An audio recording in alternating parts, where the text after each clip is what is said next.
कल हल्का सा मैंने चर्चा किया था लेकिन वीडियो नहीं बन पाया था, इसलिए अभी उसको हम एक बार रिवाइज कर देते हैं। नॉन होमोजीनियस की कंसिस्टेंसी को हम कैसे चेक करेंगे, एक बार ध्यान देखिए, इसे देखिए और लिख लीजिएगा, पहले समझिए। इधर देखिए क्या लिखेंगे, method to check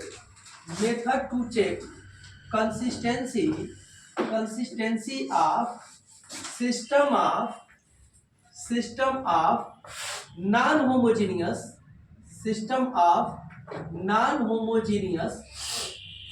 linear equation. अब ध्यान से देखिएगा, यहाँ एग्जांपल के साथ आप लोग समझिए। जैसे सपोज करिए कि x plus y plus z is equal to 2 है, 2x minus y minus z is equal to 1 है, और 2x plus 2y plus 2z is equal to 5 है। ये होमोजीनियस है कि नॉन होमोजीनियस है? नॉन होमोजीनियस, क्योंकि राइट हैंड साइड में क्या नहीं है, जीरो नहीं है, सारा जीरो होना चाहिए। अब यहाँ से भैया आप क्या करेंगे, ध्यान दीजिए, यहाँ से 1 2 2 लिखिएगा, यहाँ से 1 माइनस 1 2 लिखिएगा, 1 माइनस 1 2 लिखिएगा, और यहाँ से x y और क्या लिखिएगा, z मिलेगा बाबू 2 1 और 5। तो अब इसे आप क्या कहते हैं, a, और इसे क्या कहते हैं y, और इसे क्या कहते हैं x। इसका बेसिक कॉन्सेप्ट जब पढ़ा था तो हमने आपको बताया। अब जरा देखिए, यहाँ हमने लिख दिया, एक चार्ट बना दे रहे हैं ताकि आपको याद करना बहुत आसान हो, नॉन होमोजीनियस।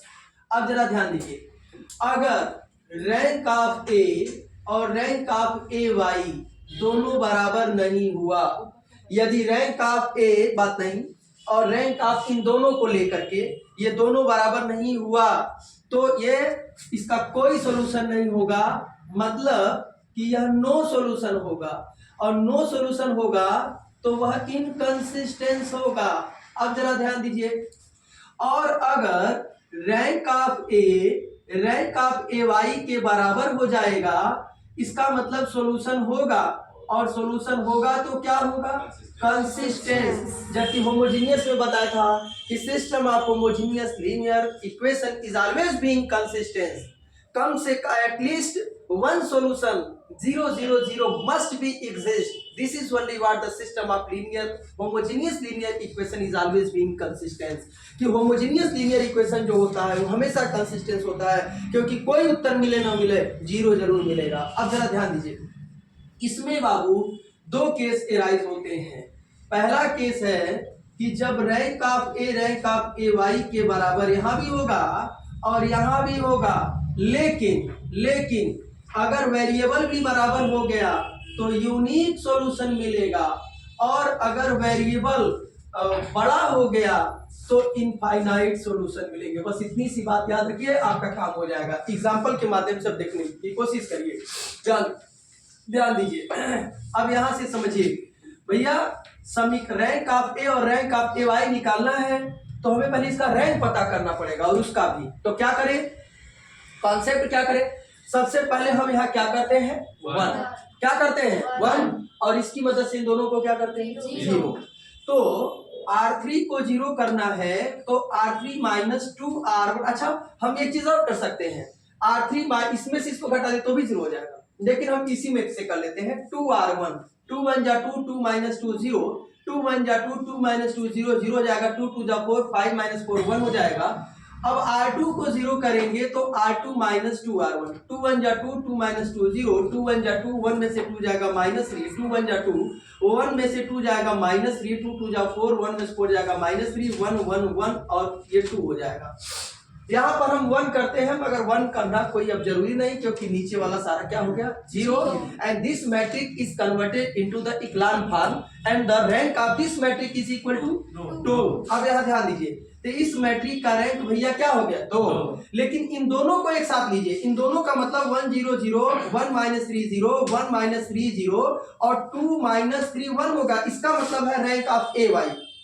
यहाँ ध्यान दीजिए, रैंक ऑफ ए वाई माने दोनों साथ में लीजिए। अब बताइए इसका रैंक ऑफ कितना है, रैंक कितना है, इसका मतलब ये हुआ कि इस मैट्रिक का जो रैंक होगा वह क्या हो जाएगा, 3। इन दोनों को ले लिया, ए और वाई, तो 3 हो जाएगा। इसका मतलब rank of A is not equal to rank of A Y. और अगर ये वाला कंडीशन आ गया इसका मतलब इसका कोई सॉल्यूशन नहीं होगा, इसलिए इट हैज नो सॉल्यूशन। और जब सॉल्यूशन नहीं होगा तो क्या होगा, the system of non homogeneous linear equation क्या इज इनकंसिस्टेंस। बोलिए पूरी बात सब लोग समझ रहे हैं? जवाब दीजिए। इसे जल्दी नोट कर लीजिए। अब हम लोग एक और एग्जांपल देखते हैं, उसे जरा ध्यान से देखिए। हम अपने मन से एग्जांपल बताते हैं लेकिन दुख इस बात का कि आप लोग नहीं करते हैं, आप लोग भी उसे लगा लिया करिए। 2x + y + 2z = सपोज करिए 2 है, मान लीजिए 2x - y + z = 1 है, x + y + z = सपोज करिए 3। अब ये होमोजेनियस है कि नॉन होमोजेनियस है? Non homogeneous. हम अपने मन से बताते हैं, आप लोग अपने किताब का सारा सवाल लगा डालिए, जो नहीं आता है उसे पूछने का काम करिए। 1 - 1 1, 2 1 और 1। एग्जाम नजदीक है इसलिए थोड़ा ध्यान दीजिए। x y z और ये क्या हो जाएगा 2 1 और 3 हो जाएगा। अब जरा ध्यान दीजिए, हमें क्या करना होगा, सबको पता है क्या करना होगा। सबसे पहले यहाँ 1 करना होगा, मगर खुशी की बात है कि 1 अब इसकी मदद से इन दोनों को क्या करना है, 0 करने के लिए R3 के जगह पर R3 - R1, तो 1 - 1 0, 1 - 1 0, 1 - 2 -1, 3 - 2 1। अब R2 को बाबू 0 करना है, तो R2 - 2 R1, 2 1 जा 2, 2 - 2 0, 2 1 जा 2, 1 - 2 -3, 2 2 जा 4, 1 - 4 -3, 2 2 जा 4, 1 - 4 -3, 1 1 2 और क्या हो जाएगा 2। यहाँ पर हम 1 इसलिए करते हैं ताकि इसके नीचे वाला क्या हो जाए 0। नहीं करेंगे कोई जरूरत नहीं, मन करे जाकर बढ़िया तो -3 से भाग दीजिए 1 हो जाएगा, कोई जरूरत नहीं। अब ये बताइए कि this matrix is converted into the echelon form, और इस मैट्रिक का बाबू रैंक कितना आ गया 3, और इन दोनों को मिला के रैंक कितना आ जाएगा 3 है। अब देखिए रैंक ऑफ ए बात नहीं, रैंक ऑफ ए वाई और संजोग से वेरिएबल तीनों बराबर हो रहे हैं कि नहीं, x y z। देखिए ये वाला कंडीशन आ रहा है कि नहीं, कितना सॉल्यूशन है, यूनिक सॉल्यूशन, इसलिए it has unique solution and hence system of linear equation इस क्या हो जाएगा कंसिस्टेंट। और कहे इसका उत्तर निकालिए तो निकाल लीजिए, 1 में x से मल्टीप्लाई करिएगा तो x, 1 में y से तो y, और 2 में z से तो 2z = क्या होगा 2। फिर 0x, यहाँ बात नहीं करो बाबू, -3y - 3z = -3। यहाँ इक्वेशन 1 दे दीजिए, इसे इक्वेशन 2 दे दीजिए। अब यहाँ देखिए 0x 0y - z = 1, तो z = -1। ये z का वैल्यू यहाँ रखोगे तो यहाँ ध्यान दो, यहाँ देखो ध्यान से, ये सबसे पहले तो -3 से ऐसे कर लो, चलो इसी में रख लो, -3y + 3 = -3, तो -3y = -6, तो y = 2 आ जाएगा कि नहीं आ जाएगा। और ये दोनों वैल्यू उठा के किसी में रख दो, आप पहले में ही रख दीजिए, क्या हो जाएगा x और y जगह पे 2 और z के जगह पे -1 = 2, तो x = 2। ये तीनों वैल्यू को किसी में रखिए सेटिस्फाई करेगा, किसी में रख दे, इसी में रख दीजिए, x के जगह पे -1, y की जगह पे 2, तो 2 में से 1 जाएगा 1, और z की जगह पे 2 और 1 3 आया होगा। इसका मतलब है कि औकात नहीं किसी टीचर का जो इस आंसर को झुठला दे, आंसर पूरा का पूरा क्या है सही है, कोई प्रॉब्लम कोई दिक्कत। अब जरा एक चीज ध्यान से देखिएगा, बहुत सारे लोग इसे क्रेमर रूल से भी लगाते हैं, और फर्स्ट सेमेस्टर में आपने क्रेमर रूल से पढ़ा था, और याद करिए कि मैंने इसी में वर्तिका से पूछा था तो उसने कहा था कि क्रेमर से उसने लगाया था, बताया था, ऐसे समझ में आ रहा है। लेकिन चूंकि रैंक आपके सिलेबस में है इसलिए इसको क्रैमर से नहीं लगा सकते। क्रैमर तो आपने फर्स्ट सेमेस्टर में कंसिस्टेंसी वहां भी चेक किए थे, लेकिन वो फर्स्ट सेमेस्टर में था। यहाँ पर आपको you have to check the consistency of the system of homogeneous and non homogeneous linear equation with the help of the rank method. ये रैंक मेथड से आपको लगाना है। क्या मेरी बात समझ आ रहा? अगर क्रैमर से इसे सॉल्व कर लेंगे तो फर्स्ट सेमेस्टर और थर्ड सेमेस्टर में कोई मतलब नहीं है। बात समझ में आ रहा है? तो इसे जल्दी नोट करिए, ध्यान दीजिए, हमारी तरफ ध्यान दें। अब हम एक और एग्जांपल लेने जा रहे हैं। x plus y plus z is equal to, इधर देखिए 2, चलिए नहीं दिख रहा, यहां देखिए x plus y plus z is equal to 2 है। अब इधर देखिए 2x plus 2y plus 2z is equal to 4 है और x minus y plus z is equal to 1 है। अब इसकी कंसिस्टेंसी आपको चेक करनी है कि ये कंसिस्टेंस है कि इनकंसिस्टेंट। अब जरा ध्यान दीजिए, इसको क्या लिखेंगे? 1 2 1 1 1 2 माइनस 1 1 2 1 और क्या हो जाएगा x y z और क्या हो जाएगा 2 4 1। अब क्या करेंगे भैया? अब देख के बताइए अब क्या करेंगे। अब पहले यहाँ 1 करते हैं, 1 पहले से, इसकी मदद से दोनों जीरो करेंगे। R3 को जीरो करना है, R3 माइनस R1 क्या हो जाएगा? 1 माइनस 1 0, 1 माइनस 1 2, 1 माइनस 1 क्या हो जाएगा? कोई दिक्कत? और यहाँ 1 में से 2 जाएगा तो माइनस 1, फिर इसे जीरो करना है तो R2 जगह पर लिखिए R2 माइनस 2R1, तो ये सारा देखो भैया जीरो हो जाएगा और ये भी जीरो हो जाएगा। 1 1 1 और 2, ये इक्लॉन फॉर्म में बदल गया कि नहीं बदल गया? नहीं बदला। अभी ये इक्लॉन फॉर्म में नहीं बदला है, इसको इंटरचेंज करना पड़ेगा। किसको इंटरचेंज? R2 और R2, तो 1 1 1 2 हो जाएगा, 0 माइनस 2 0 माइनस 1 हो जाएगा, 0 0 0 0 हो जाएगा। अब देख के बताइए रैंक ऑफ ए कितना है? 2 और रैंक ऑफ ए वाई भी कितना है? बोलिए। और वेरिएबल कितना है? इसका मतलब ये हुआ कि रैंक ऑफ ए वाई के बराबर हो गया और वेरिएबल से क्या हो गया? बड़ा हो गया। वेरिएबल क्या हो गया? बड़ा। कितना सॉल्यूशन होगा? तो this implies that it have कितना सॉल्यूशन? Infinite solution. और हेंस क्या hence? System of linear equation क्या हो जाएगा? इस कंसिस्टेंस हो जाएगा। अगर आपको कहे उत्तर निकालने के लिए तो क्या करेंगे? 1 में x से मल्टीप्लाई कर दीजिए तो x plus y plus z is equal to 2। अब जरा देखिएगा 0x फिर क्या होगा? Minus 2y is equal to minus 1, तो y इज इक्वल टू 1/2।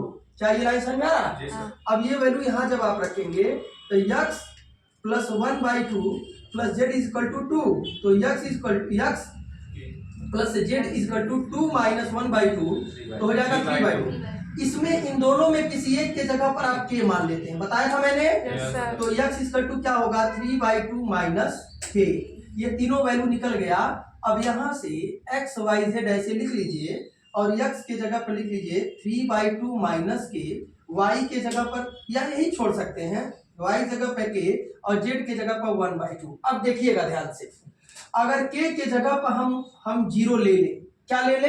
0, तो x बराबर क्या आएगा? 3/2, y बराबर क्या आ जाएगा? 0 और z बराबर क्या आएगा? 1/2। अगर k के जगह पर हम 1 ले लें तो x के जगह पर 1/2, y जगह पर 1/2, z के जगह पर 1/2 होगा सर। अच्छा हाँ 1 होगा। इसको देखिए किसी एक में रखिए, देखिए सेटिस्फाई कर रहा है कि नहीं। किसी एक में रखिए और देखिए यहाँ देखिए एक मिस्टेक हो गया। y के जगह पर हमको क्या रखना है? 1/2 रखना है और z के जगह पर क्या रखना है? k।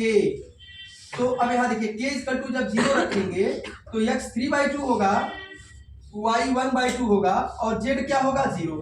जब यहाँ 1 रखेंगे तो 1/2 होगा, y भी 1/2 होगा और z की जगह पर क्या होगा? z की जगह क्या होगा? 1। देखिए इसको सेटिस्फाई कर रहा है। किसी एक में रखिए, इसमें रख दें, इसी में रख दीजिए। x के जगह पर 3/2 रखिए और y के जगह पर 1/2, तो 3/2 माइनस 1/2 2/2। बोलिए, और 2/2 क्या होगा? 1 और प्लस 0 क्या आ गया? 1। फिर इसको रखिए, x के जगह पर 1/2, y जगह पर माइनस 1/2, तो 1/2 और प्लस 1/2 क्या हो रहा? सॉरी 0 हो रहा और z की जगह पर 1। तो देखिए for different values of k you can get different value of x y z। It means कि the system of this example have infinite solution. मेरी बात समझ में आ रहा है? Different values of k you can get the different value of x y and z। it means the system of linear equation have infinite solution। और अगर infinite solution exist कर रहा है, this is only what the system of linear equation is consistent. तीनों example समझ में आ गया, तीनों केस का बता दिया। किताब का सवाल आप लगाइए और जो सवाल नहीं आया उसे पूछ लीजिएगा। इस तरह से हम लोग system of homogeneous and non homogeneous की कंसिस्टेंसी को क्या कर चुके हैं, चेक कर गए। कोई भी क्वेश्चन जो न लग पाया हो तो पूछ सकते हैं, जो रेगुलर क्लास करते हैं। बात समझ में आ रहा? और हाँ बोलिए, कौन सवाल है? Question number 9। बाबू सवाल नहीं याद है, पढ़िए, खड़े होइए। हाँ बोलिए। 3x minus y। हाँ x minus y। 3x minus y। हाँ प्लस kz बराबर 1। Plus kz is equal to 1। 2x plus y plus z बराबर 2x plus y plus z बराबर 2। Very good. And x plus 2y x plus 2y minus kz बराबर -1 -1 is consistent। हाँ तो find the value of k। Very good. और z भी पूछ रहा है, क्या कह रहा है कि यदि ये system of linear equation consistence है, ध्यान से देखिएगा, if the system of this linear equation is consistent then find out the value of the k। अगर यह कंसिस्टेंस है तो k का मान आपको क्या करना है, क्या करना है। अगर ये कंसिस्टेंस है तो किसका वैल्यू निकालना है, k का। First of all you have to find out that you have to check that the system of linear equation is homogeneous or non homogeneous। क्या है ये, नॉन होमोजेनियस है। और कंसिस्टेंसी नॉन होमोजेनियस की कैसे निकालते हैं, rank of a is equal to rank of ay। If rank of a is equal to rank of ay, then system of linear equation is always being consistent। और सवाल में इस बात का जिक्र पहले से है कि system of linear equation is consistent। तो नॉन होमोजेनियस की कंसिस्टेंसी क्या है, रैंक ऑफ a और रैंक ऑफ ay दोनों क्या होता है, बराबर। अब चलिए पहले इसका हम रैंक निकालते हैं। तो क्या हो जाएगा बाबू, 3 2 1 -1 1 2 और ये हो जाएगा k 1 -1 और यहां से हो जाएगा x y z और ये हो जाएगा 1 2 -1। अब जरा देख के बताइएगा बच्चा कि यहाँ पर हम क्या करते हैं, यहाँ पर हम क्या करते हैं 1। हम यहाँ पर क्या करेंगे 1। अब जरा ध्यान दीजिए, 1 करने के लिए R1 और R3 को हम क्या कर लें, इंटरचेंज। तो इंटरचेंज कर लीजिए, 1 2 माइनस के -1 फिर हो जाएगा 3 -1 के 1 फिर हो जाएगा 2 1 1 और क्या हो जाएगा 2। क्लियर हो गया? अब जरा ध्यान से देखिए, अब यहां से ध्यान दीजिएगा, अब यहां से इसकी मदद से हम इन दोनों को क्या करेंगे, 0। तो R3 जगह पे क्या लिखेंगे, 0। R3 माइनस 3R 3 1 जा 3 3 माइनस 3 0 3 2 जा 6 1 माइनस 6 -6 और ये -3 के -3 के क्या हो जाएगा 4 के 3 माइनस -3 1 -3 क्या हो जाएगा 4। अब R2 जगह पे क्या हो जाएगा 0। R2 माइनस 2R1 2 1 जा 2 2 माइनस 2 0 2 2 जा 4 1 माइनस 4 -3 ये क्या हो जाएगा -2 के, तो क्या हो जाएगा 1 प्लस 2 के फिर -2 2 और 2 4 फिर हो जाएगा 1 2 माइनस के -1। क्या कोई दिक्कत है किसी को? अब जरा देखिए, अब यहाँ ध्यान से देखिएगा, x y z is equal to ऐसे रहने दीजिए। अब यहाँ पर हम क्या करते हैं 1 क्या करते हैं 1 करने का आसान तरीका ये होगा कि हम इसमें 2 से गुणा कर दें और इसमें क्या कर दें घटा दें। R2 जगह पे R2 माइनस सॉरी R2 जगह पे क्या लिख ले भैया 2R2 माइनस R3 तो 1 2 माइनस के -1 ये हो जाएगा 0। यहाँ क्या हो जाएगा 2R2 तो माइनस है बोलिए और अब माइनस प्लस हो जाएगा तो -6 में से 7 जाएगा 1 बोलिए। फिर यहाँ क्या हो जाएगा 2 1 कम 2 अब प्लस क्या हो जाएगा, 2 दूना 4 के, 4 के से 4 के क्या हो जाएगा, कैंसिल, तो सिर्फ क्या बचेगा 2 और 2 चौका 8, 8 में 4 जाएगा 4, फिर हो जाएगा 0 -7 4 के और हो जाएगा 4। अब जरा ध्यान से देखिएगा, यहाँ से x y z is equal to, ध्यान दीजिए, इसकी मदद से इसको क्या करेंगे, 0, R3 को 0 करेंगे, R3 प्लस 7 R2 1 2 माइनस के -1, फिर 0 क्या हो जाएगा, 7 1 जा 7, 7 माइनस 7 0, 7 दूना 14 और 14 प्लस 4, 14 प्लस 4 के और ये 7 चौका 28,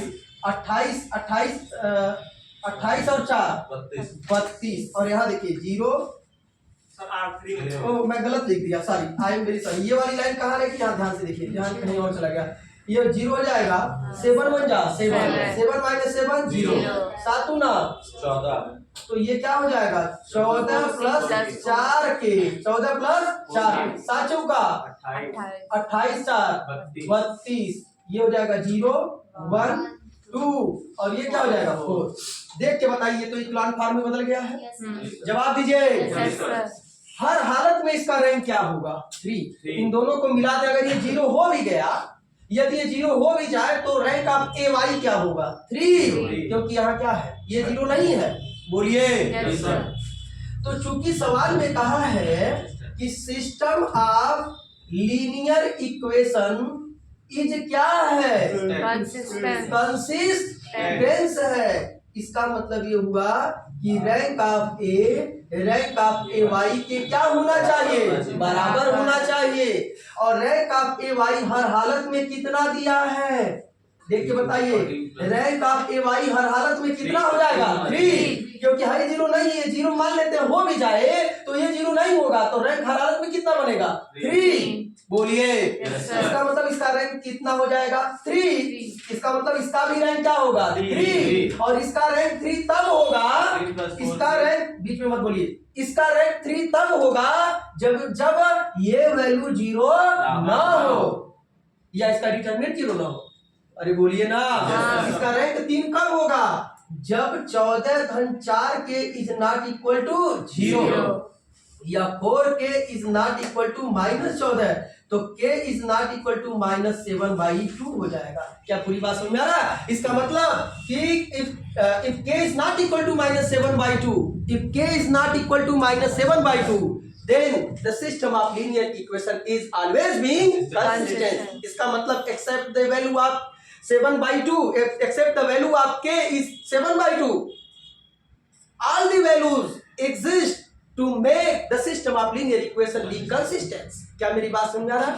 इसका मतलब k is equal to -7/2 को छोड़ करके हर वैल्यू के लिए सिस्टम ऑफ लीनियर इक्वेशन क्या होगा, कंसिस्टेंस होगा। पूरी बात समझ में आ गई? जवाब दीजिए, नोट कर लीजिए।